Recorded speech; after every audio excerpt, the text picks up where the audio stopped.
Hello and very warm welcome to the world of imagination. This is Pooja Sharma.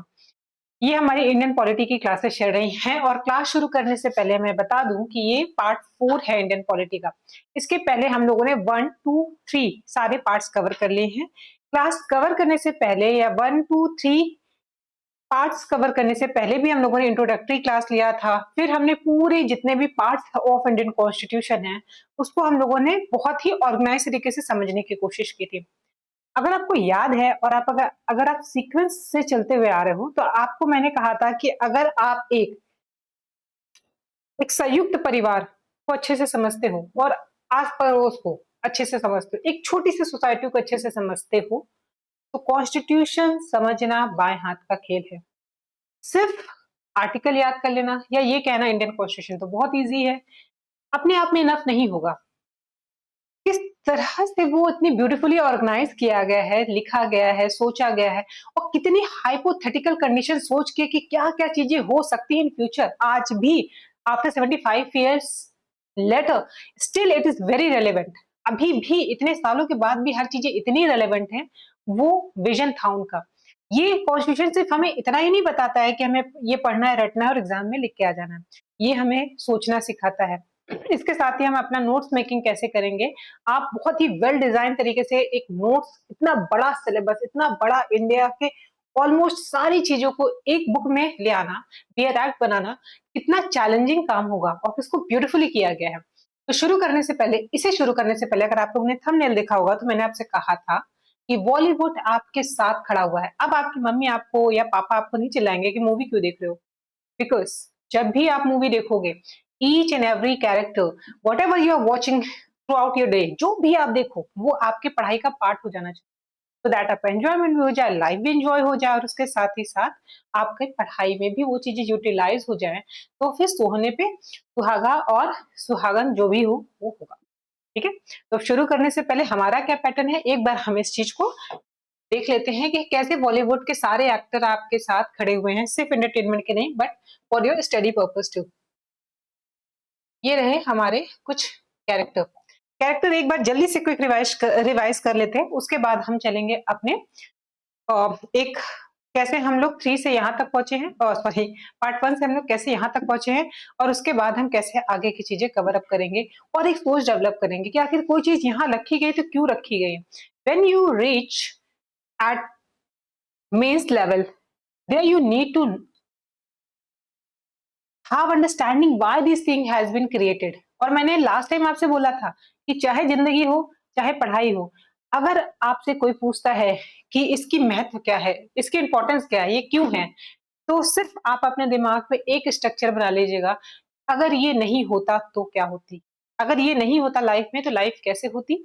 और अगर ये situation या कोई भी चीज अगर पूछता है, suppose DPSP directive principle of state policy क्या है या इसके महत्व क्या है, तो बस ऐसे लगा लीजिए कि अगर ये नहीं होता तो क्या। अगर वो आपके दिमाग में आ गया ना तो आपको पढ़ाई का रियल मतलब भी समझ में आएगा। तो आज हम बात कर लेते हैं सबसे पहले इन लोगों के बारे में कि हमारा तरीका क्या होगा आर्टिकल्स याद करने का। Specially this class are design for all examination where polity has been come first thing. यहाँ पे पॉलिटी आती है, उसमें ये सारी चीजें आप देखिए, मैं हैबिचुअल हूँ इसलिए इंग्लिश निकल जाएगी। I am also teaching English, तो इसलिए थोड़ा सा पार्डन मी। लेकिन क्लासेस या जो नोट्स है एवरीथिंग अवेलेबल इन हिंदी, सब चीजें हिंदी में आपको यहाँ पे मिल जाएगी। चलिए, तो हम बात कर रहे थे इन लोगों की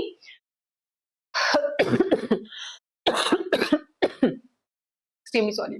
तो हम बात कर रहे थे किस चीज के बारे में, हाँ, ये कैरेक्टर्स हमें मदद करेंगे। ये क्लास डिजाइन की गई है बहुत सारे लोगों को ध्यान में रखते हुए, एटलीस्ट हर किसी को ध्यान में रखते हुए, जिसके लिए नंबर याद करना चैलेंजिंग होता है।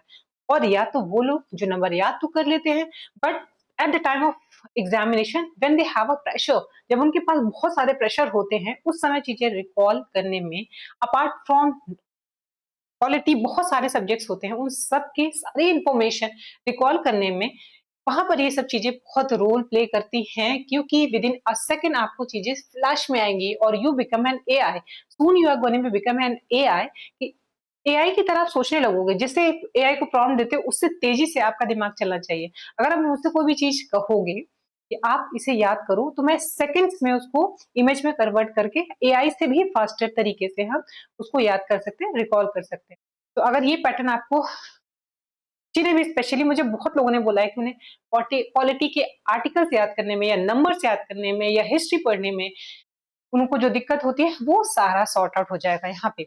तो ये रहा जीरो। जीरो को हम लोग एसोसिएट करेंगे हीरो। द हीरो मूवी आई थी सनी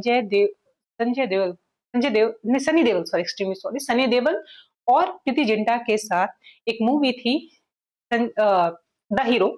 उसमें आप उनको, जब भी मैं द जीरो बोलूंगी, कहीं भी आपको जीरो याद करना होगा तो आप किसकी इमेज याद करोगे? सनी देओल की। वैसे ही वन को सन से, टू को शेप की वजह से बतख से, थ्री को ट्री, या यहाँ पे मैं आपको प्यारा सा बंदर भी बना दे रही हूँ। ये तीन से बना हुआ बंदर है जो हम लोग बचपन में बनाया करते थे। ये हो गया बंदर, उसका पेट तो मैंने बनाना ही भूल गया, तभी तो अजीब सा दिख रहा था। ये हो गया थ्री से बंदर, बंदर के बाद फोर से चेयर, फाइव से नाइफ, सिक्स से विक्स। और before going further let me give you an information. इससे रिलेटेड सारा वीडियो ऑलरेडी सबसे पहले अवेलेबल होगा पॉलिटी सेक्शन के जो प्लेलिस्ट बनी हुई है, प्लीज उसमें go and watch that video. उसमें डिटेल में हम लोगों ने सब चीज समझाया। रिपीटेटिवली एक ही चीज को बार बार करना टाइम टेकिंग हो जाता है। तो ये रहा हमारे नंबर याद करने का तरीका। सेवन, हेवन, ये हुर है आपकी, और अभी सिर्फ एक ही मिलेंगी, मेरे पास एक ही अवेलेबल है। उसके बाद eight, plate, nine, wine, got it. उसके बाद आगे चलोगे तो हम 10 से लेके 19 तक गोविंदा को एसोसिएट करेंगे। जो भी जीरो नंबर होगा, जैसे 10, 20, 30, 40, तो उसमें गोविंदा को पैरेट कलर से या इस तरह के कलर से आपको इमेजिन करना है किस तरह का उन्होंने सूट पहना था। अब मैं ऐसा क्यों बोल रही हूँ, तो अगर आप लोगों ने द टार्जन वंडर कार देखी होगी, उसमें आप लोगों ने देखा था ना कि जो हीरो रहता है वो पीला और काला ड्रेस पहन के चला आता है, तो वो जो विलन्स रहते हैं वो क्या बोलते हैं कि देखो बैटरी साला टैक्सी बन के आया है।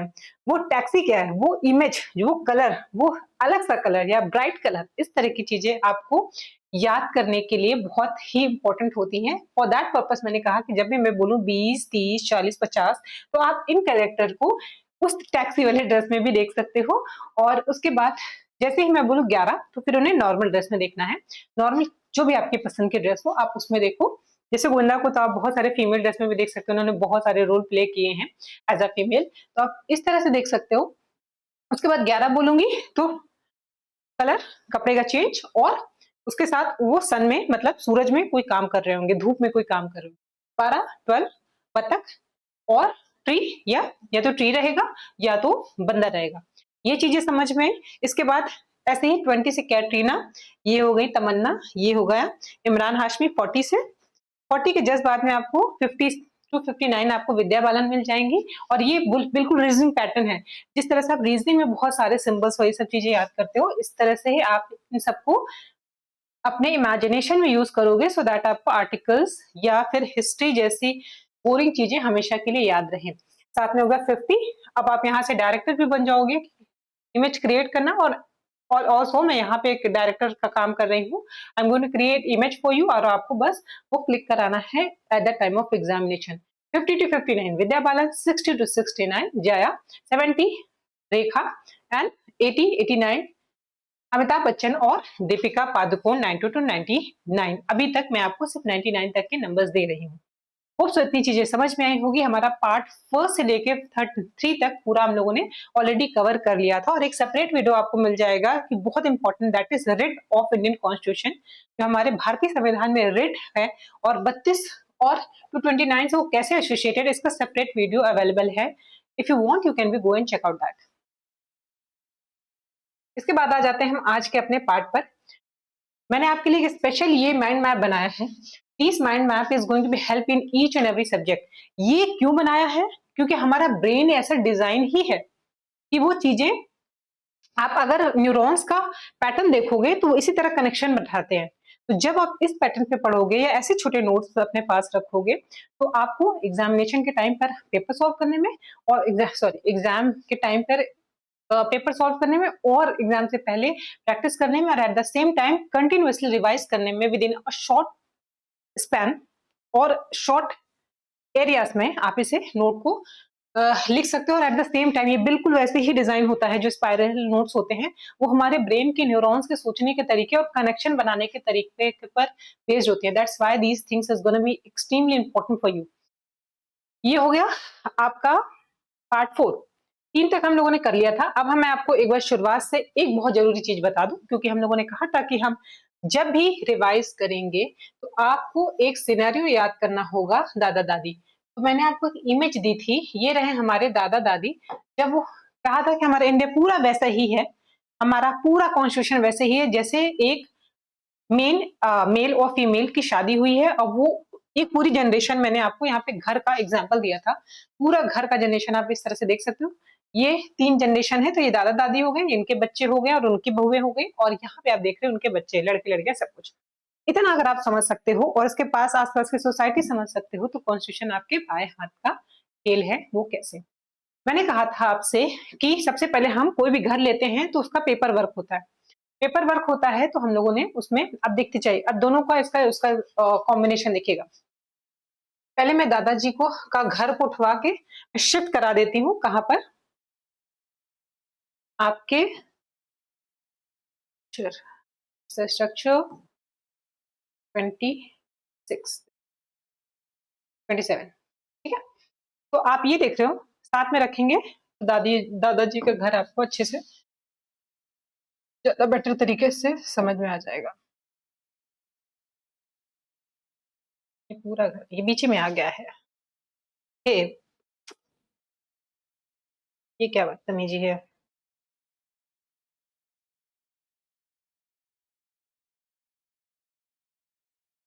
अब ये बीच में आ गया है।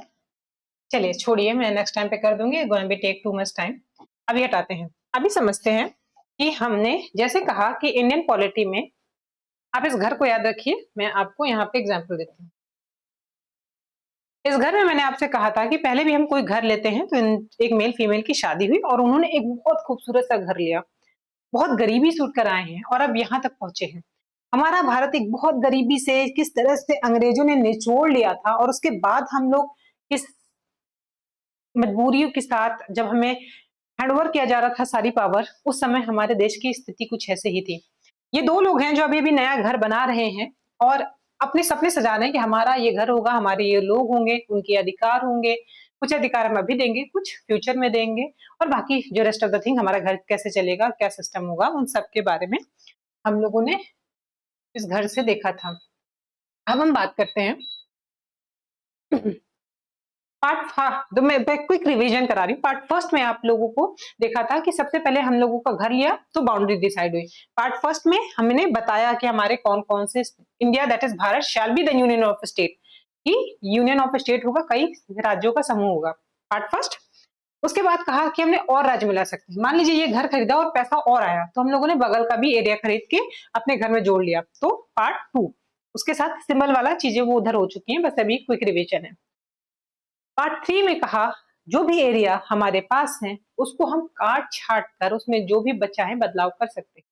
2 जगह बदलाव हुआ, एक तो मिलाने का नया एरिया, और दूसरा हमने किया पार्ट 3 में, नॉट पार्ट 3 में, आर्टिकल 3 में हमने उसको मेंशन किया। पार्ट फर्स्ट के आर्टिकल 3 में हमने ये मेंशन किया कि जो भी नया राजा, जो भी हम लोगों ने काट छाट की है, कोई नया राज्य बना लिया, मान लीजिए अभी इसके अंदर घर कमरे हैं, कमरे को तोड़ के बड़ा करा लिया, कमरा छोटा करा लिया और उसमें पार्टीशन करके और बड़ा कर लिया, बच्चे और हो रहे थे तो पार्टीशन करके और रूम्स बना ली। कोई भी चेंज करेंगे तो हम उसको आर्टिकल 3 में मेंशन करेंगे। वैसे ही हमने कहा कि जो फिर अब सीट भी बढ़वानी पड़ेगी, फर्नीचर्स बढ़ाने पड़ेंगे। वैसे ही यहाँ एक तरह की अनुसूची होती है, 8 शुरुआत में थी, 4 और ऐड हो गई, वो सब चीजें हम अलग देखेंगे। एक अनुसूची की लिस्ट बनाई थी दादी जी ने। दादी जी ने, दादी जी का बजट बनाने का तरीका मुझे बड़ा पसंद है। दादी जी ने एक अनुसूची बनाई थी। एक तो हो गया अनुच्छेद, जो हम लोग आर्टिकल्स पढ़ते हैं उसको हम हिंदी में अनुच्छेद बोलते हैं, और ये शेड्यूल अनुसूची होती है। उन्होंने अपना शेड्यूल बड़ा अच्छा बना रखा था। अगर जो भी चीज आर्टिकल 2 यानी कोई नया राज्य में लाया है, या फिर जो सीट्स बढ़ी हैं, अब राज्यसभा विधानसभा इन सबकी जो सीट्स बढ़ेंगी, उन चीज को हम कहा मेंशन करेंगे, उधर आर्टिकल 4 में। तो इसी में दादी जी का जो लिस्ट बना था 1 2 3 4 5 में, इसमें जितने भी यूटी या राज्य या जो भी बनेंगे, जो नया घर में कुछ भी जोड़ा गया, तो हम उसको आर्टिकल फर्स्ट में, सॉरी अनुसूची फर्स्ट में उसको हमको मेंशन करना पड़ेगा।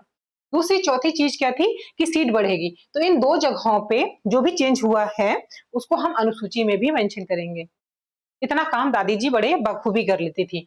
तो यानी जो आर्टिकल यानी अनुच्छेद अनुच्छेद अनुच्छेद जो भी जैसे भी लिखते हैं अनुच्छेद, हाँ ऐसे ही शायद लिखते हैं, कहीं चार भी होता है इसमें। Wait a minute. अनुच अनुच्छेद, देखिए मुझे हिंदी में नहीं पता, जैसा भी सही लिखा जाता हो समझ लीजिएगा। आर्टिकल मैं लिख दे रही हूँ, ये है आर्टिकल 2 और आर्टिकल 3, यानी नए राज्य में लाने, चार में जो भी चेंज हुए वो सब हम इधर भी मेंशन करेंगे। ये आर्टिकल किसमें लिखा हुआ है, 4 में ये मेंशन किया गया है कि 2 3 में जो चेंज करेंगे हम उधर अनुसूची में लिखाएंगे दादी जी। इतनी चीजें समझ में। उसके बाद हम लोग ने पार्ट 2 किया था। अब हम लोगों ने डिसाइड किया था दादी दादा ने अपने कि उनके जो बच्चे होंगे कौन कौन उनके घर के सदस्य होंगे। घर के सदस्य बाय बर्थ भी हो सकते हैं जो यहाँ पैदा हुए हैं, या फिर वो भी हो सकते हैं जो मैरिज के थ्रू आए हैं, या दादी दादी का दादा दादी का किसी का अच्छा रिलेशन है तो वो भी आ सकते हैं। कोई भी किसी भी कंडीशन में कैसे नागरिक बनेंगे, इस घर का कौन पार्ट बनेगा, भारत के कौन नागरिक, समझ जाइएगा, इस घर का कौन पार्ट बनेगा या भारत के कौन नागरिक बनेंगे, ये भी हमें डिसाइड करना होगा। वो हम लोगों ने बड़े ही खूबसूरती से भाग 2 में सब कुछ मेंशन कर दिया। वैसे ही जैसे दादा दादी जी ने भाग 2 में मेंशन किया था, वैसे ही यहाँ पे इंडियन कॉन्स्टिट्यूशन के भाग 2 में हमारे नागरिक कौन कौन से होंगे। ये उस वक्त की बात है जब पाकिस्तान अलग हुआ था, तो हमारे यहाँ के लोग कौन होंगे, जो गए पाकिस्तान उनकी नागरिकता खत्म, जो गए और चले आए देख के कहाँ फंस गए तो उनकी नागरिकता अलग। इन सारी चीजों को जो मेंशन किया गया है उसको भाग 2 में किया गया। हमने कहा था अभी ये बहुत इंपॉर्टेंट नहीं है, इसलिए हम छोड़ देंगे। इसका अनुच्छेद 11 मैंने कहा था, आपसे याद रखिएगा, क्योंकि उसमें बताता है कि ये इससे रिलेटेड कोई भी कानून कि हमारे घर का नागरिक कौन होगा, इस सब चीजों के रिलेटेड कानून कौन बनाती, संसद। इनके बच्चे नहीं, ये दादा दादी मिट गए क्या, ये दादा दादा और दादी मिलकर ये है संसद बनाएगी, ठीक है। और संसद का गृह मंत्रालय के रिस्पॉन्सिबिलिटी होगी डिसाइड करना, तो इसमें सब कुछ मिट ही गया। तो दादा दादी ने ये डिसाइड किया था कि मिट गया, एक्सट्रीमली सॉरी, मैं नेक्स्ट टाइम पे इस घर को फिर से बना। दादा दादी ने ये डिसाइड किया था कि दादी गृह मंत्रालय की हो गई, तो गृह मंत्रालय डिसाइड करेगा कि हमारे घर के मेंबर कौन होंगे, नई बहू आएगी तो कौन आएगी, किस जगह से आएगी, क्या क्राइटेरिया होगा, ये सब हम कहाँ देखेंगे, दादी, ये सब किसके अंदर आ जाएगा, दादी यानी गृह मंत्रालय के अंदर आ जाएगा। ये हो गया part first. Part second, part third में हम लोगों ने अब ये जितने लोग रहे हैं इनके लिए फंडामेंटल राइट्स क्या होंगे, फिर से रिकॉल कराने का सिर्फ इतना मुद्दा है कि जो पहली बार लोग चीजें देख रहे हैं उनके लिए नया क्या है, और दूसरी बात कि पार्ट 3 और पार्ट 4 में बहुत ही ज्यादा आपस में बहुत जुड़े हुए हैं और उससे रिलेटेड कुछ जरूरी बात है जिसके बारे में बात करनी, दैट्स व्हाई मैंने सब कुछ फिर से रिकॉल किया। अब ये घर बन गया। देखो, औरतें हमेशा इमोशनल होती हैं, दादी जी भी इमोशनल थी। दादाजी का कहना था कि हमने अपना नया घर बनाया है, मैं अपने बच्चों को सब दूंगी, बच्चे हमारे जितने भी लड़के लड़कियां हैं सबको सेम पॉकेट मनी देंगे। भारत ने डिसाइड किया कि जितने नागरिक हैं, जब कॉन्स्टिट्यूशन बन रहा था, I am talking about that time, जब कॉन्स्टिट्यूशन बन रहा था उस वक्त सारे मेंबर्स बैठ के हर आर्टिकल्स में चर्चा हुआ करती थी, डिटेल चर्चा हुआ करती थी, ये रखे या ना रखे। वैसा ही कुछ जैसा इस घर में चल रहा था वैसा ही कुछ भारत में चल रहा था। अब कंपेयर करते चलिए। तो दादी ने कहा कि हम अपने बच्चों को, बिकॉज बीइंग अ फीमेल, उनको लगता था कि सारी चीजें प्रोवाइड करनी चाहिए, जैसे पॉकेट मनी समान रहेगी। इन यहाँ पे भी डिसाइड हुआ कि लड़के और लड़कियों को समान वेतन देना चाहिए या फिर न्याय देना चाहिए, फ्री न्याय, कोई भी वो किसी के साथ बायसनेस नहीं होगी, हम फ्री न्याय भी देंगे। मान लीजिए कोई बच्चा घर का गरीब रह गया, कुछ नहीं कर पाया, पढ़ने में अच्छा नहीं था, कोई भी रीजन हो सकता है, हैंडीकैप हो गया, कुछ भी हो गया, इस कंडीशन में हम उसको न्याय बराबर प्रदान करेंगे, उसको अलग से सपोर्ट भी करेंगे। इस तरह से बहुत सारे सपने दादी ने देख रखे थे। इसके सिवा कहा कि शादी होगी तो चाहे हमारे बच्चे अपने धर्म में शादी करना चाहे चाहे दूसरे धर्म में शादी करना चाहिए, पैटर्न एक होगा, ऐसे बहुत सारे सपने दादी ने देख रखे थे। लेकिन दादा ने कहा कि हाँ, दादी का ये भी कहना था अब हमने एक नया घर बनाया, हम अपने सारे बच्चों को पोषक युक्त आहार देंगे, सारे न्यूट्रिएंट होने चाहिए उसमें। लेकिन दादा बहुत प्रैक्टिकल थे। ये हमारे घर में भी देखा जाता है कि विमेन जो होती हैं वो बहुत ही सेंसिटिव और सब कुछ करने के लिए तैयार होती हैं, लेकिन दादा बहुत प्रैक्टिकल थे, ये सोचते हुए कि अभी हम गरीबी से निकल कर आए हैं, अभी हमने घर खरीदा, we are not capable enough to provide each and everything to everyone. तो दादा ने ये डिसाइड किया कि अभी हमारे पास इतनी केपेबल नहीं है हम कि हम अपने बच्चों को सब कुछ प्रोवाइड कर सके। तो किया क्या जाकर, इसी से बात पे हो गई बहस कि अब करा क्या जाए। इसमें दो कंडीशन हुई, या तो एक तो हो गई फंडामेंटल राइट्स, या फंडा दादा दादी ने डिसाइड किया कि कुछ चीजें दादा का भी कहना था कि भाई हमारे बच्चे हैं, हमने इतना मेहनत इन्हीं के लिए की है, तो हम सब कुछ इनको प्रोवाइड करेंगे, लेकिन हमारी कुछ लिमिटेशन है। हमें पता है हम कल्याणकारी, हम अपने बच्चों का कल्याण चाहते हैं, हम उनको आशीर्वाद भी देंगे, लेकिन तब जब हम केपेबल होंगे। इस बात पे बहस छिड़ गई दादा दादी में। तो फिर फाइनली जो डिसीजन आया उसमें हुआ कि दो चीज में डिवाइड कर देते हैं। सबसे पहले हमारे लिए ये जरूरी है कि इनकी बेसिक जरूरतों को तो पूरी कर दें। जैसे आप अभी झुग्गी झोपड़ियां देखो, वो क्या करते हैं, सबसे पहले क्या कहते हैं, अपने खाने की व्यवस्था करते हैं। बहुत गरीबी हुई तो भीख मांग लेंगे, नहीं तो छोटा मोटा कोई काम कर लेंगे, बांस का कोई काम या कुछ भी। अभी इस कंपनी गार्डन के पास जाके देखो, बहुत सारी झोपड़ियां आपको वहां पर दिखाई देंगी। या तो ये हो सकता है। फिर जैसे जैसे उनके पास पैसे आने लगे, तो मैंने अभी कुछ दिन पहले ही देखा था कि वो लोग भी बच्चों सब कुछ, पूरा परिवार चाय खरीद के, जो 5 रुपए की चाय आती, जब उन्होंने काम करना शुरू कर दिया तो धीरे धीरे धीरे फिर अब सबको चाय भी पिला रहे हैं। बाकी पहले तो खाने की ही कंडीशन नहीं हो पा रही थी, फिर धीरे धीरे जैसे उनके पास कैपेसिटी आई, उन्होंने अपने सारे बच्चों को चीजें प्रोवाइड कराना शुरू की। तो यही कुछ कंडीशन भारत में उस समय रही थी कि अभी हम गरीबी से उभरे ही नहीं, हम सब कुछ नहीं प्रोवाइड कर सकते, तो एक काम करते हैं, कुछ जरूरती चीजें, कुछ ऐसी चीजें जिसके बगैर लाइफ संभव नहीं है, जो देनी ही देनी चाहिए अपने बच्चों को, ताकि वो आगे बढ़ सके, हमारी इस कंडीशन से हमें निकाल सके। इन सब चीजों के लिए कुछ जो राइट होंगे उसे बोलेंगे हम फंडामेंटल राइट। ये दादी बड़ी मेरी हमारी समझदार थी, भले ही इमोशनल थी, लेकिन लेखा जोखा उनका बड़ा अच्छा था, तो उन्होंने सब कुछ लिख के रखा था। एक तो लिख दिया उन्होंने सब कुछ फंडामेंटल राइट में, ठीक है, जो 14 से आपको मिलेगा। स्टेट क्या होगा और ये सब सारी चीजें अभी हम दोनों का कंपैरिजन कराएंगे, दैट्स वाई ये चीजें डिस्कस करना जरूरी थी। तो दादी ने ये डिसाइड किया कि कुछ, मतलब दादा दादी ने ये डिसाइड किया कि दादी ने कहा चलो बाबू तुम ठीक कह रहे हो, हम दो चीज में डिवाइड कर देते हैं, एक तो फंडामेंटल राइट और दूसरा DPSP। अब हम दोनों साथ रह रहे हैं, इन केस आगे कोई हमारा डिस्प्यूट हो जाए या फिर कुछ हो जाए, इसलिए हम यहाँ पे राइट डाउन कर दे रहे हैं।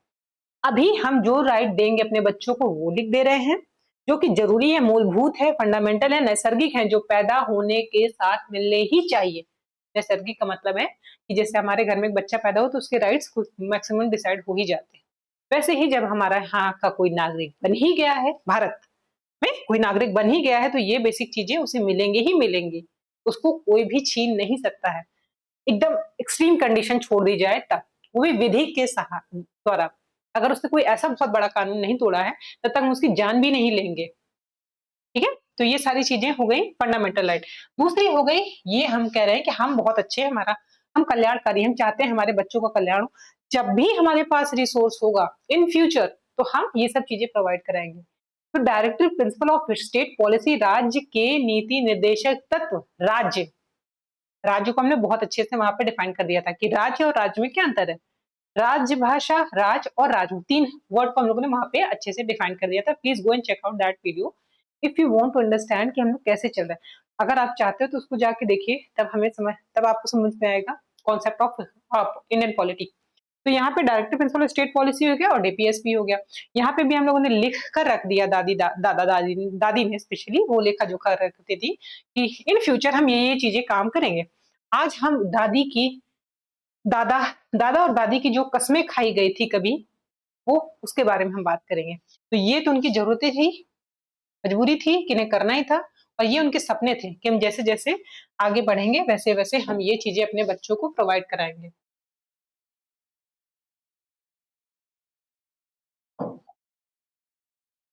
भाग 4, डायरेक्टिव प्रिंसिपल स्टेट पॉलिसी। पहले हम इसमें देख लेते हैं क्या क्या चीजें, फिर हम दोनों का कंपैरिजन करेंगे। फंडामेंटल राइट, डायरेक्टिव प्रिंसिपल में क्या अंतर है।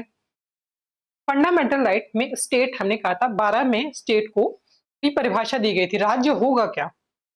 राज्य की शक्ति छीनी गई थी जब उन्हें फंडामेंटल राइट दिया था, यानी दादा दादी की भी शक्ति सीमित है कि हम इस चीज में बच्चों का हक नहीं मारेंगे, चाहे जो हो जाए, तो शक्ति कम हो गई। तो फंडामेंटल राइट के टाइम आप देखोगे स्टेट की शक्ति को घटाया गया था, क्या इस कंडीशन में लोगों के अधिकार को छीन नहीं सकते हो, और ये इंडिविजुअल ओरिएंटेड था, यानी हर बच्चे की जो बेसिक जरूरतें हो सकती हैं उस पर बेस्ड था। लेकिन जो स्टेट पॉलिसी होगी वो ओवरऑल कल्याण के लिए होगी। तो ये स्टेट को पावर देता है कि जब भी आपके पास इनफ रिसोर्स हो तो आप इस सब चीजों को प्रोवाइड करिए, क्योंकि आप अपने देश का कल्याण चाहते हैं। फॉर दिस मच ये रहा पार्ट 4। ये सब हमारा 3 में हो गया था। अब हम आते हैं पार्ट 4 में। पार्ट 4 को शुरू करने से पहले एक और बात ध्यान रखिएगा, केटी शाह के बारे में हर बार पूछता है। एक इकोनॉमिस्ट थे केटी शाह। जब कॉन्स्टिट्यूशन पे हर अनुच्छेद पे बहस हो रही थी कि हम कैसा अपना घर बनाएंगे, कैसे अपना अपना नया देश कैसे हम सजोएंगे, इस सब चीजों के बारे में डिस्कशन हो रहा था। उस समय केटी शाह जो एक इकोनॉमिस्ट थे, उनका मानना था कि ये director principal of state policy को भी इम्प्लीमेंट करना चाहिए, क्योंकि देखिए फंडामेंटल राइट वाद योग है। अगर किसी ने छीनने की कोशिश की तो 32 और 226 ये पावर देता है रिस्पेक्टिवली सुप्रीम कोर्ट को और हाई कोर्ट को कि वो अपने इस मुद्दे को अपने हाथ में लेकर सॉल्व करेंगे, किसी का फंडामेंटल राइट वॉलेट ना हो। लेकिन केटी शाह को चाहिए था कि ये भी वाद योग हो, अगर ये सब चीजें देश को प्रोवाइड ही करानी चाहिए, और अगर नहीं करा सके तो हम केस करें, या फिर इस तरह से वो उसके सपोर्ट में नहीं थे। उनका कहना था कि सब देना चाहिए। जब ये इम्प्लीमेंट करने की बात हुई तो केटी शाह ने एक बहुत ही वेल नोन एक स्टेटमेंट दिया था, जिसको हम एग्जामिनेशन में आप देखोगे पूछता है, अ चेक ऑन अ बैंक पे payable when able, payable when able, he is playing with the words कि एक ऐसा बैंक जो रिसोर्स या पे करेगा, एक ऐसा चेक, ये जो डायरेक्टर प्रिंसिपल स्टेट पॉलिसी है, ये एक बैंक के उस चेक की तरह है जो वो तब पे करेगा जब बैंक के पास रिसोर्स होगा। तो ये क्रिटिसाइज किया था इन्होंने, इस चीज को याद रखिएगा, केटी शाह ने किया था। लेकिन जो समझदारी थी वो इम्प्लीमेंट की गई, और ये बहुत ही लॉजिकल मुद्दा में लगा, और इसका इम्पैक्ट आप देखोगे किस किस चीज में रहेगा, ये सब हम आगे देखते जाएंगे।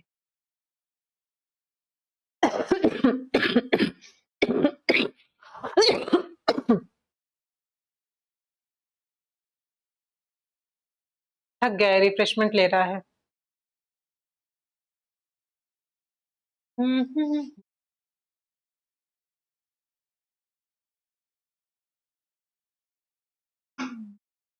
चलिए, जब तक ये रिफ्रेश हो रहा है तब तक मैं आपको बताते चलूं।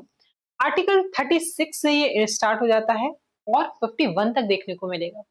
36 में अगेन राज्य की परिभाषा दी जाएगी, जैसे कि हमने फंडामेंटल राइट में परिभाषा दी थी राज्य की। आर्टिकल 12 वहां पर राज्य को डिफाइन करता है, यहाँ आर्टिकल 36 राज्य को डिफाइन करेगा। सबसे पहले हम 4-5 fundament director principal of state policy देख लेते हैं किसमें क्या है, फिर मैं आपको उसी इमेजेस से, जो वहां पे हम लोगों ने इमेजेस यूज की थी, उससे मैं आपको यहाँ पर याद करते हुए चलते हैं, ठीक है। 36 में आपको स्टेट की परिभाषा दिखाई देगी। 37 कहेगा वाद योग नहीं है। याद करिए फंडामेंटल राइट, तुरंत दोनों में कंपेयर करते हुए चलिएगा। सबसे ज्यादा जो क्वेश्चन यहाँ से थोड़ा सा भी टफ करेगा तो दोनों के कंपैरिजन से पूछेगा, फंडामेंटल राइट और डायरेक्ट। तो यहाँ पे 37 में कहता है कि वाद योग नहीं है, कि इनकेस अगर राज्य ये पूरा नहीं कर पाती है तो आपके पास अधिकार नहीं कि कोर्ट में जाके क्लेम करो कि ये मेरा अधिकार है, हमें दीजिए, तो ये नहीं होगा। ये 37 कहता है। 38 कहता है कि ये मंशा बताता है कि क्यों बनाई गई है, कि इंडिया एक वेलफेयर स्टेट है, कल्याणकारी राज्य है, और इसकी रिस्पॉन्सिबिलिटी है कि आर्थिक और सामाजिक न्याय प्रदान करे। याद रखिएगा, आर्थिक और सामाजिक, ये दो वर्ड याद रखिएगा, पॉलिटिकल नहीं, सिर्फ आर्थिक और सामाजिक न्याय के लिए director principal of state policy की बात कर रही हूँ, वहां पर ये है। प्रेम्बल से कंफ्यूज मत होइएगा, प्रेम्बल वाले सेक्शन में हम प्रेम्बल को आपको डिटेल में करा देंगे, इसको फिर जब दोनों चीज कराएंगे तब कंपेयर कराएंगे दोनों के बीच में, ठीक है। तो हमने बात की थी कहाँ, हाँ 38 हो गया। 39 कहता है कि निःशुल्क विधिक सहायता, सॉरी, समान वेतन, और उसके बाद एक और अमेंडमेंट किया गया। एक अमेंडमेंट हम पढ़ो, चलिए उसके बारे में बाद में बात करते हैं, अभी इसमें डिटेल नहीं करते। एक अमेंडमेंट के थ्रू, यानी कुछ बदलाव किए जाते हैं, उसको अमेंडमेंट बोलते हैं। उसके थ्रू ये डिसाइड किया गया कि निःशुल्क विधिक सहायता भी प्रोवाइड की जाएगी, और कोशिश किया जाएगा कि न्याय को सुनिश्चित किया जा सके, कि लोगों को न्याय दिया जा सके। इसके लिए एक आर्टिकल बना के जोड़ा गया। ठीक है, तो 40 में आ गया ग्राम सभा, ग्राम पंचायत के बारे में। गांधी जी इसके बहुत सपोर्टिव थे, सपोर्ट करते थे कि हमारे गांव लेवल तक हमारा जो पॉलिटिकल हायरार्की है, सिस्टम है, वो गांव लेवल तक जाना चाहिए। ये आर्टिकल 40 में था। 41 कहता है कुछ दशाओं में सरकारी सहायता दी जाएगी। इसको भी देखते जाइए। अभी मैं अभी ऐसा आपको चुटकियों में बस आपको समझने भर की दे रही है, फ्लैश में each and everything gonna be come in your mind with in a second. तो उसके बाद 41 में आपको मिल जाएगा कुछ दशाओं में सरकारी सहायता दी जाएंगी। 42 कहेगा आपको कि मन, ओफो यार ये बड़ा बेकार चीज है, इसमें मिट जा रहा है, आ गया। फिर कह रहा है न्याय संगत कार्य में अनुचित दशा और प्रसूति सहायता। प्रसूति सहायता जब प्रेग्नेंट लेडीज को, जो आप देखते हो, देखिए यही मैं कह रही थी कि जब शुरुआत में इतना हमारे पास जब शुरू में देश का निर्माण ही किया जा रहा था, एक नया लोकतांत्रिक देश का निर्माण किया जा रहा था, उस वक्त हमारे पास इतने रिसोर्सेस या फैसिलिटी नहीं थी। लेकिन जैसे जैसे चीजें आगे बढ़ी, देखिए विमेन ड्यूरिंग प्रेगनेंसी, अगर विमेन को पार्ट बनाना है इस पूरे सिस्टम का, इकोनॉमी का, या अलग अलग फील्ड का रिप्रेजेंटेटिव बनाना है, तो उनके स्पेसिफिक कंडीशन को ध्यान देना पड़ेगा। इसलिए ड्यूरिंग प्रेगनेंसी उनको 6 महीने की अलग से छुट्टी दी जाती है। इस तरह से उनको और बहुत सारे उनके लिए जो प्रावधान होते हैं इसी के अंदर आ जाते हैं, इसलिए प्रोवाइड किए जाते हैं कि वो पार्ट बन सके। वो एक phrase of that is just a phrase of a women life, वो पूरी लाइफ नहीं है। इसलिए उनको हमेशा घर में नहीं बैठा के रख सकते, you are nothing but a machine, आप ये नहीं कह सकते। एक सर्टेन टाइम पर उनको छुट्टी दी जाती है, पेंशन भी साथ में सैलरी भी प्रोवाइड की जाती है, और उसके बाद they can carry on later. तो न्याय कार्य में अनुचित दशा और प्रसूति सहायता प्रोवाइड की जाती है। 43 कहता है निर्वाह योग मजदूरी।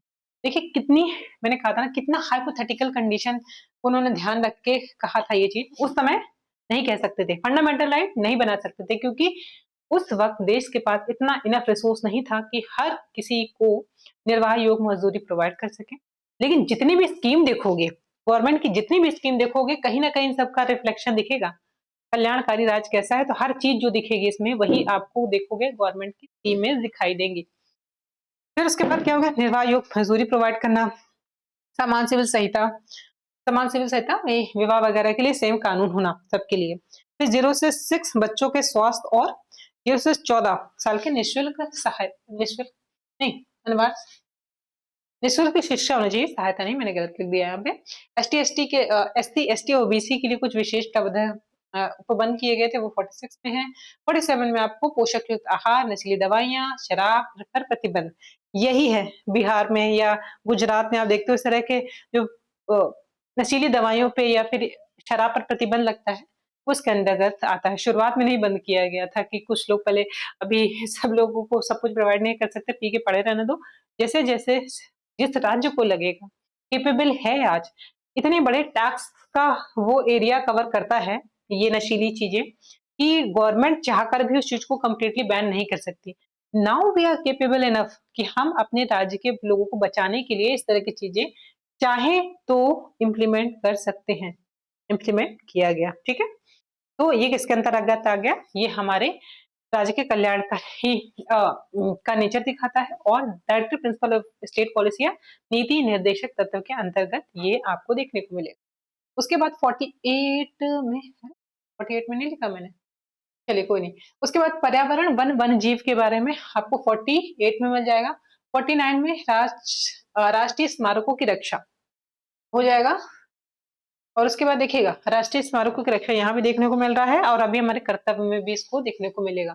फिर कार्यपालिका न्यायपालिका का सेपरेशन, जब हम मेंस वाला सेक्शन करेंगे तो उसमें देखोगे कितना ब्यूटीफुली डिजाइन किया गया है कि कोई भी ओवर पार ना करे, चाहे वो कोर्ट हो, चाहे न्यायपालिका, जिससे कोर्ट हो गया, कोर्ट सिस्टम हो गया, या फिर हमारी कार्यपालिका या हमारा एग्जीक्यूटिव। तो वो सबको किस तरह से बैलेंस किया गया है, ऐसा घुमाया गया है, सबको ऐसी पावर दी गई है कि कोई ना अपने अधिकार का मिसयूज करे। हाइपोथेटिकली बहुत खूबसूरत बनाया गया था, लेकिन लोग अपना हिसाब से लूप होल निकाल ही लेते हैं। कार्यपालिका, न्यायपालिका, अंतर्राष्ट्रीय शांति, अंतर्राष्ट्रीय शांति के लिए ये हम मतलब देश राज्य अपना इस पे काम करेंगे। तो ये रहा हमारा एक क्विक रिकैप। अब मैं आपको यहाँ से जल्दी-जल्दी चीज़ें याद कराते हुए चलती हूँ। तो पार्ट 2 में तोड़ेंगे, ऑलरेडी बहुत बड़ा हो गया है। 4-5 हम यहाँ करा दे रहे हैं। नेक्स्ट पार्ट में इसका पार्ट 2 कर देंगे। पार्ट 2 के साथ इसलिए कर रहे हैं क्योंकि अभी आपको यही पार्ट 2 में ही आपको पार्ट 4 का ए भी करा देंगे जो हमारे कर्तव्य हैं। कि जिन्होंने भी मुझसे बोला था कि कर्तव्य इंक्लूड करा दीजिए, बस इसके नेक्स्ट वाला जो लेक्चर होगा उसमें हमारे जो कॉन्स्टिट्यूशन में हमारे कर्तव्य दिए हैं उसको भी हम डिस्कस कर लेना है। तो 46 39 क्या कह रहा है, 39 याद करिए। तीसरा नंबर हम लोगों ने क्या लिया था, तमन्ना भाटिया।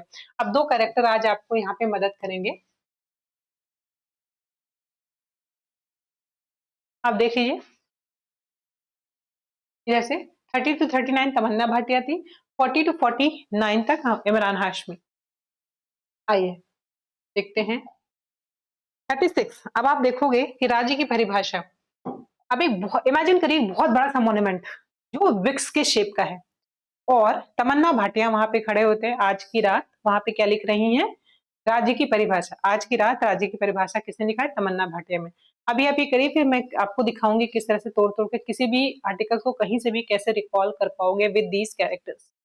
ये भी हम जो हमारी प्रैक्टिस सेट चलेगा तो आप वहां पे देखोगे। तो तमन्ना भाटिया ने क्या लिखा है, आप इमेजिन करते रहिए कि आज की रात वो यहाँ पे स्टेप करते हुए वो लिख रही हैं एक बड़े से विक्स पे स्टेट की परिभाषा। इसलिए पढ़ना में अब याद रखिएगा क्योंकि आप 36 से तो मैंने बता ही दिया, 36 से लेकर 51 तक क्या हो जाएगा, direct principal of state policy है। तमन्ना भाटिया ने स्टेट की परिभाषा ली।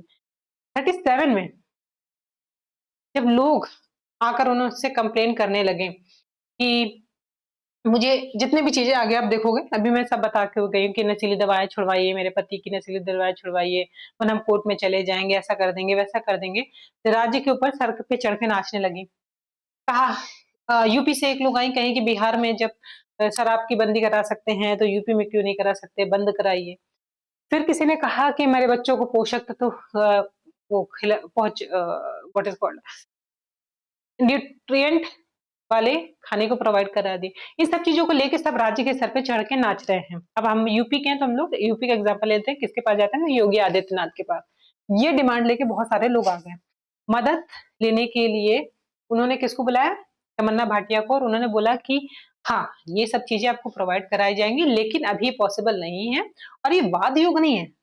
तो सारे लोगों को तमन्ना भाटिया समझा रही कि जब ये हमारा घर स्वर्ग बन जाएगा, जब हमारा पूरा हिंदुस्तान स्वर्ग बन जाएगा, ये पॉसिबल होगा, इतना पैसा आएगा कि नशीली दवाइयां या फिर शराब के टैक्स के बगैर पैसा चल जाएगा, तब हम ये इम्प्लीमेंट कर देंगे। लेकिन अभी हमें टैक्स की जरूरत है इसलिए हम अभी नहीं कर सकते हैं। और you are bound court is not bound to take this as a matter of case. इसके केस के मैटर की तरह इसको अभी नहीं ले सकता है कोर्ट। ठीक है, कौन समझाएगा, स्वर्ग की बात की ना कि जब ये देश स्वर्ग बन जाएगा तब हम इम्प्लीमेंट कराएंगे। दूसरा हो गया स्वर्ग से तमन्ना भाटिया, और तमन्ना भाटिया पे इमेजिन करो, और 7 को मैंने बताया था हेवन, तो हेवन बन जाएगा तब हम ये सारी चीजें इंप्लीमेंट कर देंगे। 2 चीजें याद हुई। तीसरा है 38। 38 क्या कह रहा है, अगेन तमन्ना भाटिया, और 8 में प्लेट। उन्होंने कहा कि भारत एक लोक कल्याणकारी राज्य है। तो ये मैसेज प्लेट पर लिख के सारे लोगों के सामने, सारे नागरिकों के सामने ये जाकर ये दिखा रही है कि भारत कल्याणकारी राज्य है, ये आपके कल्याण के लिए काम करेगा, प्लीज हमारे सरकार को वोट, प्लीज सरकार को हमारी वोट दीजिए, कल्याणकारी राज्य है। और ये कोशिश करेगा कि फंडामेंटल राइट में जो भी चीजें कही गई हैं वो सब इम्प्लीमेंट कर सके। तो why she comes to support state. State में हम लोग अपने स्टेट का एग्जाम्पल ले रहे हैं। एग्जाम्पल में हम लोगों ने स्टेट को, उनके स्टेट के भी अलग अलग सिंबल्स हैं, वो मैं अभी अलग करा दूंगी। अभी आप एक स्टेट को इमेजिन करिए कि ये योगी आदित्यनाथ ने इन्हें बुलाया हुआ है और ये जाके प्रचार कर रही है कि हम लोग कल्याणकारी का राज्य है, और थोड़ा सा अलग तरीके से कि प्लेट में लिख कर ये प्रचार कर रही है। हो गया प्लेट, तमन्ना भाटिया 30 और 8 प्लेट से आपको याद आ जाएगा कि वेलफेयर स्टेट किसमें दिया हुआ है, 38 में दिया है। इसके बाद आ जाएगा 39। 39 कहता है 39 समान वेतन। अब कहा गया कि विमेन और सबको समान वेतन की जरूरत पड़ेगी, तो तमन्ना भाटिया के लोगों की मदद करें। जिन जिन स्टेट में ये सोर्स अवेलेबल हो गए हैं, स्टेट केपेबल हैं प्रोवाइड करने को, तमन्ना भाटिया सबकी जाके मदद कर रही हैं कि आप वाइन की बॉटल बना के दीजिए, चाहे वो मेल हो चाहे फीमेल हो, जितनी भी बॉटल आप बना के दोगे उतने आपको समान पैसा दोनों को देगा। इसमें आ गया 39 में, ठीक है। अब ए जहां पर भी मैं जहां बोलूंगी आप उससे याद करोगे, ए करके हम लोग बोलते हैं ए क्या बोलती तू टाइप का, या ए फॉर एप्पल जो सबसे ज्यादा हम लोगों ने याद किया, आप उससे इमेजिन कर सकते हो। तो निःशुल्क विधिक सहायता, अब ये क्या कहती हैं, अब तमन्ना भाटी से कहा गया कि कुछ बहुत गरीब लोग आए, जब ये सब चल ही रहा था, बहुत गरीब लोग आए जिनके पास जिनके साथ कुछ बुरा हुआ, उन्हें केस दर्ज कराना था, बट उनके पास वकीलों को देने के लिए पैसा नहीं था। ये व्यवस्था इतनी खूबसूरत बनाई गई है, सोचिए कितना मुश्किल होता अगर जो पावरफुल है कुछ किसी के साथ भी गलत करता और उसके पास वकील करने के पैसे ही ना होते, या फिर कोई पावरफुल इंसान जो होता है वो दबाकर किसी केस को उठने ही ना देता कि हम ज्यादा पैसा हम किसी और को वकील लेने ही नहीं देंगे, और केस ऐसे ही डिसमिस हो जाता क्योंकि एक पक्ष के पास वकील है। इस तरह की चीज की ही वजह से आज कोर्ट में केस जा पा रहे हैं, वरना एक पक्ष जो भी हैवी हो, जो भी पावरफुल होता वो दूसरे को दबा ले जाता। इसलिए यहाँ पे निःशुल्क विधिक सहायता दी जाती है, जिनके पास कैपेबल नहीं है उनको गवर्नमेंट खुद से अपना वकील प्रोवाइड कराती है, वो सरकारी वकील हो। कसाब के में भी यहाँ से ही, इंडिया से ही लोगों ने उसको डिफेंड किया था, उसके सपोर्ट में ही थे, सब भारतीय थे, लेकिन क्योंकि हमारा सिस्टम इस तरह से लोगों को हर किसी को आगे देखेगा, न्याय सुनिश्चित करने के लिए आपको वो करता है, अधिकार देता है, इसलिए यहाँ पर ये सब चीजें की गई थी। तो इसके बाद 40 में आप देखोगे ग्राम पंचायत, अब यहाँ से चीजें खत्म। अब 40 से क्या हो गया, इमरान हाशमी आ गया। इमरान हाशमी को अगेन वो वाले टैक्सी वाले ड्रेस में देखिए, इन्होंने क्या किया, इस टैक्सी वाला ड्रेस पहन के, यानी या पैरेट कलर का ड्रेस पहन के, काला पैरेट या टैक्सी टाइप के बन के, इन्होंने गांव गांव गए, और गांव गांव जाके इन्होंने क्या किया, धूप में, कड़ी कड़ी धूप में ये जाके गांवों में ग्राम पंचायत बनवा रहे थे। इमेजिन कर पा रहे हो सारी चीजें, आपको कोई भी दिक्कत हो तो लेट मी नो, और कितनी अच्छी तरीके से आप कर पा रहे हो ये भी आप मुझे बताओ, ठीक है। और 40 हो गया, फिर 41 में, अभी आपने 40 में याद कर लिया, एक्सट्रीमली सॉरी, नॉट गांव में, अभी तो ये सिर्फ टैक्सी वाला ड्रेस पहन के गांव पंचायत बना रहे थे, अभी धूप में मत इमेजिन करिएगा इनको, क्योंकि ये 40 है। 41 में इनको धूप में इमेजिन करना होगा, क्योंकि इमरान हाशमी, अब उनके ड्रेस को चेंज करिए, वो गांव में जा जाके जब उन्होंने पंचायत बनवाई, उनके कपड़े गंदे हो गए, क्योंकि ऑलरेडी इतना ब्राइट कलर पहन के गए थे और उसमें मिट्टी टी लग गई, अब वो कपड़े चेंज करके 41 में कुछ दशाओं में सरकारी सहायता प्रोवाइड कर रहे हैं। मान लीजिए किसी के घर में कोई प्रॉब्लम है, उस दिशा में सरकारी सहायता बहुत जगह देखते हो, चाहे आप देखो कि गवर्नमेंट स्कीम में एमएसएमई वगैरह के लिए कितना सपोर्ट दिया जा रहा है, टैक्स फ्री किए जाते हैं कई जगह पे फेरी वालों के लिए या गरीबों के लिए, महिलाओं के लिए, या फिर आप देख रहे हो कोर्ट केस में भी, कोर्ट केस तो चलिए उसमें आ गया 39 में हो गया विधिक सहायता में, लेकिन इसमें बहुत सारी चीजें कल्याणकारी राज होने की वजह से राज्य करती है, तो ये सब किस में आ जाएगा, ये 41 में आ जाएगा। तो आप देखोगे, अब इमरान हाशमी को नॉर्मल किसी कपड़े में भी देखिए, इमेजिन करिए वो लोगों की जाके मदद कर रहे हैं कि जिनकी कंडीशन खराब है, कुछ दशाओं में जिनकी कंडीशन देख रहे बहुत खराब है, उनकी सरकारी सहायता प्रोवाइड कर रहे हैं। ये सरकार की जो भी स्कीम्स है जो उसके अंडर आ रहा है, उनको उनकी जाके वो मदद कर रहे हैं। कर पा रहे हो इमेजिन, 40-41 में अंतर समझ पाए, टैक्सी बन के पंचायत, गांव में पंचायत खुलवा रहे थे, जब कपड़े गंदे हो गए तो चेंज करके आए, और सरकारी मदद लोगों को गांव गांव पहुंचा रहे हैं। इमरान हाशमी की, अगर मुझे उस मूवी का नाम नहीं याद है, किसी की मूवी में उन्होंने इसी से रिगार्डिंग, कोई दवा से रिलेटेड शायद कोई मूवी थी, क्या थी, एक गांव के सिनेरियो में उन्होंने एक मूवी बनाई है ऐसी करके कुछ, तो आप इस तरह से इमेजिन कर सकते हो। 41 42 में न्याय संगत, मैं मेरे ख्याल से इस चीज को यहाँ पे रोक देना चाहिए, ये 5 तक कर लेते हैं। फिर क्या 42 न्याय संगत कार्य में अनुचित दशा प्रसूत, अब वो क्या करें, एक तरह का स्टैंप उन्होंने, जैसे हमारे आई कार्ड होते हैं, आधार कार्ड होते हैं, या फिर कुछ जैसे हम लोगों के सीजीएचएस के कार्ड बने होते हैं जो सेंट्रल गवर्नमेंट होते हैं, हमारे भी हेल्थ कार्ड बने हुए हैं, हम फ्री ऑफ कॉस्ट कहीं से भी किसी भी इंडिया में जो गवर्नमेंट एफिलिएटेड हॉस्पिटल्स होते हैं उसके फर्स्ट क्लास में हम लोगों को, बिकॉज ऑफ आवर फादर, हम लोगों को फैसिलिटी दी गई है कि हम कहीं से भी मेडिकल फैसिलिटी ले सकते हैं, किसी भी तरह की medical facility we are capable. तो इस तरह का सोचिए उन्होंने कार्ड बनवाया जिसमें बतख बनी है, इमेजिन कर पा रहे हो, कार्ड है जिसमें बतख बनी है, और जिसे भी किस चीज के लिए, न्याय संगत कार्य या अनुचित दशा, उसे लेके वो चलना है। अगर किसी ने इस चीज को कोशिश करी कि न्याय संगत उसको पहले इस चीज को समझिए है क्या ये। न्याय संगत कार्य या अनुचित दशा क्या होता है? मान लीजिए आपने कहा कि आपके घर में, मैं आपको एक वो देती हूँ आपको एग्जांपल। एक है हमारे लिटरेचर में एक नॉवल है डेविड कॉपरफील्ड की, चार्ल्स डिकेंस की, उनकी नॉवल का नाम है डेविड कॉपरफील्ड। उसमें जब वो छोटे बच्चे रहते हैं तो उनको उनके जो स्टेप फादर रहते हैं वो उसको ले जाकर फेंक देते हैं फैक्ट्री के काम कराने। अब छोटा सा बच्चा, वो अंधेरी फैक्ट्री और उसमें गर्म, उस समय तो इतनी टेक्नोलॉजी डेवलप नहीं थी, तो गर्म पानी में वो किस तरह से लेवल लेवल शराब की बॉटल्स में लेवल लगाना रहता था और उसको गर्म पानी में हाथ डालना था। तो छोटा बच्चा काम, उसकी तड़प इतनी इतनी बुरी होती है कि वो बड़ा होने के बाद, राइटर बनने के बाद, अमीर बनने के बाद भी जब वो राइटर बन के वो अपनी स्टोरी लिख रहा होता है, तब भी उसके हाथ कभी कभी इसी तरह उस ट्रॉमा से कांप रहे होते हैं। तो कितना खतरनाक हो सकता है इस तरह की चीजें, कि आप चाहे पैसा दे रहे हो चाहे नहीं दे रहे हो, या फिर किसी तरह से, क्या लिखा हुआ है, न्याय संगत कार्य, न्याय संगत कार्य, तो जो आप किसी के घर में लेके आ रहे हो काम करवाने के लिए, उसको ये नहीं कि कुछ भी कर दो उसके साथ। ठीक है, आप पैसे दे रहे हो नहीं भी दे रहे हो, जिस भी तरह से पावर का यूज कर रहे हो, तो कुछ भी नहीं कर सकते। इसके लिए यहाँ पे गवर्नमेंट बैठी रहेगी और ये इसको प्रोवाइड करने की पूरी कोशिश करेगी। वाद योग नहीं है, लेकिन फिर भी बहुत जगहों पर इसको लेकर कोर्ट पे जाया जा सकता है। अगर कोर्ट समझती है तो इसमें उनके हक में फैसला आता है। ठीक है, ये शोषण भी हो जाएगा, इस वजह से फंडामेंटल राइट में भी चला जाएगा। केस की बात कर रही हूँ, अभी इसको समझिए। पहली चीज तो ये हो गई, आपके घर में पेंट करने वाला आया और आपने कहा कि पेंट कर दो, ये सुनो हम तुमको पैसा दे रहे हैं, खाली टाइम बचा, चलो बर्तन धो लो। नहीं कर सकते हो। क्यों? क्योंकि आप, वो भी इंसान है, उसको भी आप एक सर्टेन टाइम पे काम करेगा, फिर 2 बजे के करीब ब्रेक लेगा, खाना खाने जाएगा, फिर 5 बजे के एक सर्टेन टाइम पे उसको छुट्टी भी चाहिए होगी। एक एक ये चीज होगी। दूसरी बात कह रहा है मनुचित दशा, तो यानी उसके इंसान होने के नाते मनुचित, मन के हिसाब से नहीं, ये बोला मन नहीं है कि अपने मन के मालिक हो जाए। एक ऐसी दशा प्रोवाइड करना ताकि जो उसके लिए ठीक रहे, इंसान की तरह उसको ट्रीट करना है, दशा। और फिर उसके बाद प्रसूत सहायता। प्रसूत सहायता क्या होता है? जब यही मैंने एग्जाम्पल ऑलरेडी दे दिया था कि विमेन अगर प्रेग्नेंट होती है तो उनको 6 महीने का छुट्टी मिलती है, 2 बच्चों पर, ये सब इम्प्लीमेंट किया गया सरकार ने।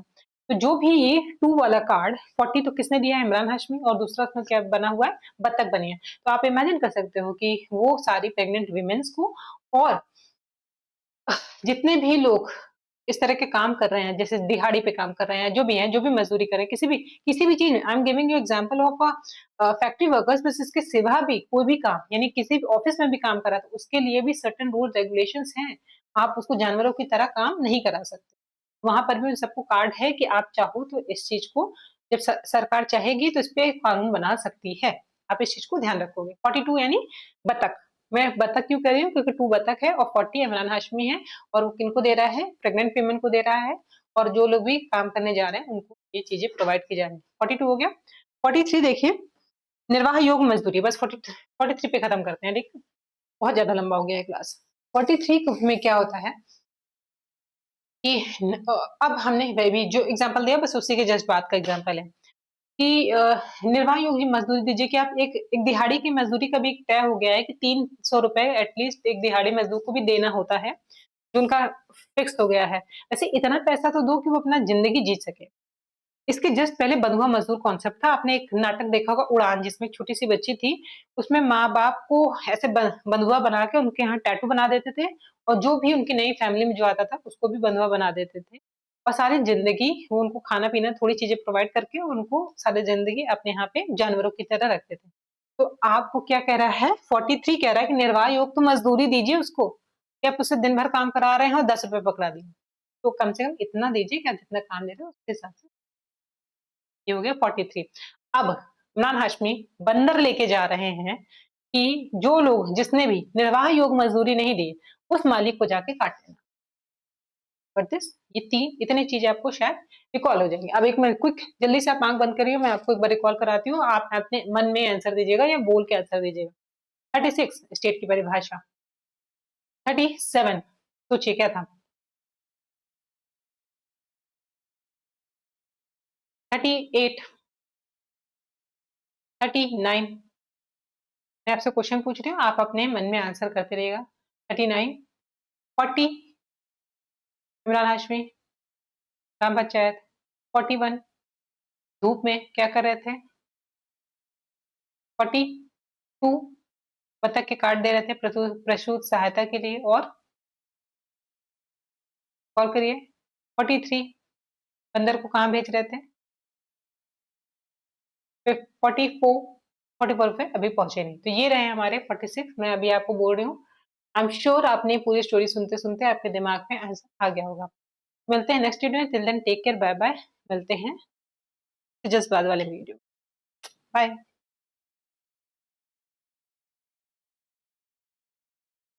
Hello hello hello.